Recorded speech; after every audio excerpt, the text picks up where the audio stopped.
So let's talk about what's happening in the brain and body when a child is exposed to trauma, and how these systems, when we talk about a heightened activation, we can talk about what that really looks like. So we have our little model on the screen here.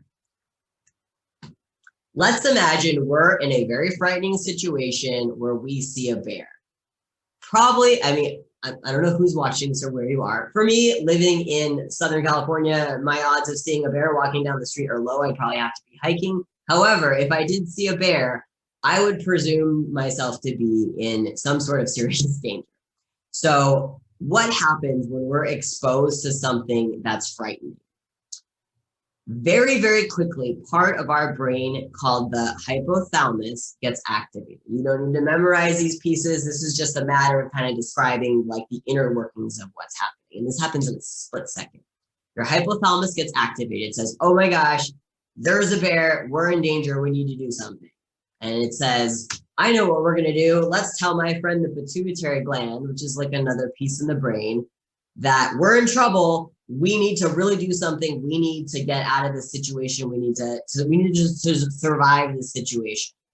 The pituitary gland says, I'm going to talk to the adrenal glands because they know what to do to help me out in this situation. And what they do is they activate what we know as to be the fight, flight, or freeze system. So this is the system that gets activated when we're in danger. One of the easiest examples that I give to people, because most of us can kind of relate to this, this example of when the fight or flight system gets activated is if you're driving along the highway and you happen to look down at your phone for a split second because someone sent a text message, or you got an email, or you got an Instagram notification, or whatever it is, and you look down for a split second and you look back up, and somewhere in that split second, the car in front of you has slammed on the brakes. Almost instantaneously, we're able to, boom, quickly put our foot on the brake to prevent us from hitting the car in front of us and getting into a car accident. When we do that, I want you to really kind of visualize this happening, because I know most of us can relate. I want you to think about what's happening in your body in that moment, right? There's not much thought that goes into it. You almost instinctively put your foot on that brake to keep you out of danger. And oftentimes when in the seconds of us kind of like relaxing afterwards, we feel our heart rate going up. We may feel our palms sweaty. We may feel a little bit shaky. We may feel our breathing get a little bit more shallow. This is an example of when this system gets activated.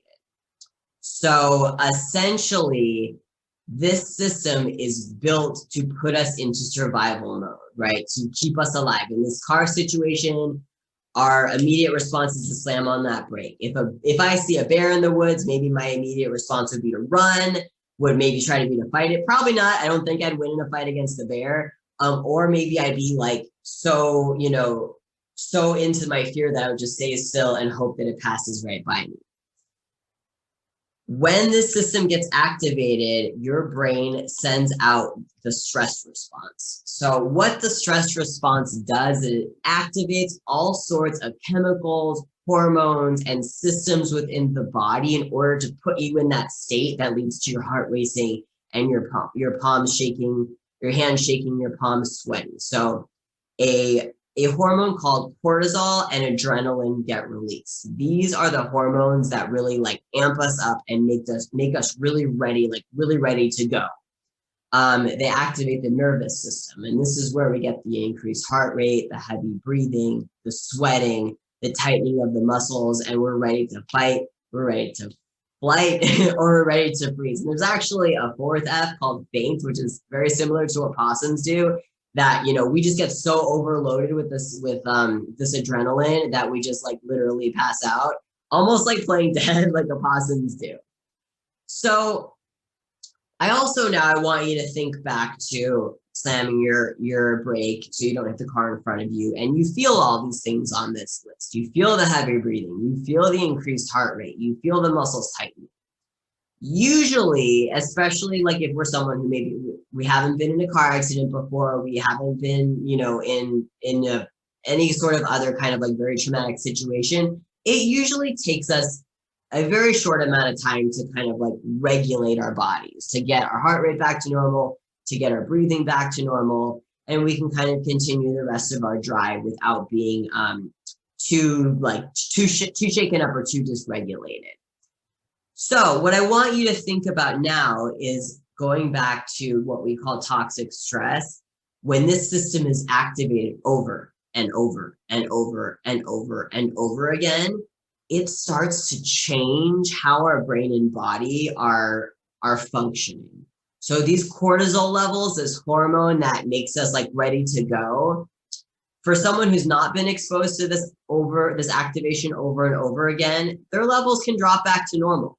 But for someone who's in a situation such as a child who has an abusive parent, maybe that comes home and they don't know if there's going to be, there's going to be some sort of violence or not, their cortisol level is going to stay activated because their way that their brain's developing is telling them, hey, we're constantly in danger. So we need to really be ready to fight, flight, or freeze all the time.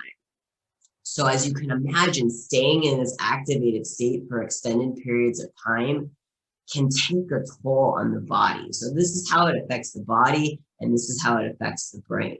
And then also, if you think about kids, if you have kids maybe that you're fostering, that you adopted, that came from abusive homes, if you have kids that have been exposed to some sort of violence, and they go into the classroom with this activated arousal, it's going to be really hard for them to sit at circle time. It's going to be really hard for them if another kid takes a toy from them because they're already in a mode where they either need to fight or to run. So when I talk to teachers, I really try to explain this to them, that oftentimes kids that may be having these behaviors that seem to be like responses that don't make sense, or maybe they feel like they're overreacting. It's possible that kids maybe have had trauma exposure and their reactions are heightened.